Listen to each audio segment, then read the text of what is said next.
L'Organisation mondiale de la météorologie annonce que l'année 2024 sera probablement la plus chaude de l'histoire de l'humanité. Une annonce qui ressort du rapport de l'organisation présenté à l'ONU ce mardi 19 mars. Dans le rapport intitulé L'état du climat mondial en 2023, il ressort que la température moyenne en surface de la Terre a grimpé à 1,45 degrés Celsius de plus que les niveaux pré-industriels de 1850-1900. Selon l'organisation, 2023 a été sur le plan climatique une année hors norme, se plaçant bien en tête des années les plus chaudes enregistrées dans une décennie qui a elle-même battu un record en la matière.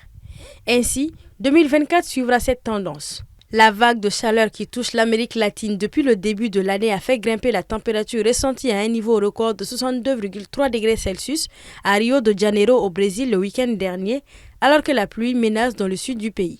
Celeste Solo, secrétaire général de l'Organisation mondiale de la météorologie, a déclaré, je cite, « Jamais nous n'avons été aussi proches, bien que temporairement pour le moment, de la limite inférieure fixée à 1,5 degré Celsius dans l'accord de Paris. Nous sommes en alerte rouge. » Fin de citation. Le secrétaire général de l'ONU, Antonio Guterres, a affirmé que tous les indicateurs sont en alerte, certaines données ne battent plus des records, elles explosent et les changements ne cessent de s'accélérer.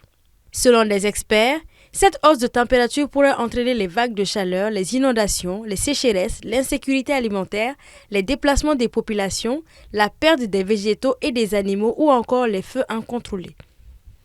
Une forte chaleur règne à Bamako et dans certaines régions du pays.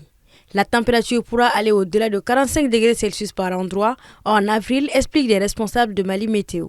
Face à cette situation, les responsables de Mali Météo demandent à la population de prendre soin des personnes âgées, des enfants, de boire beaucoup d'eau et de contacter un médecin avant de commencer à jeûner.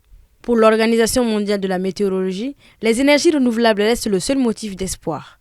Toutefois, elle avertit que si rien n'est fait pour rester dans la cible de l'accord de Paris sur la période 2025-2100, le coût total de l'inaction s'élèvera à 1 266 billions de dollars, soit plus de 12 fois le PIB annuel mondial actuel.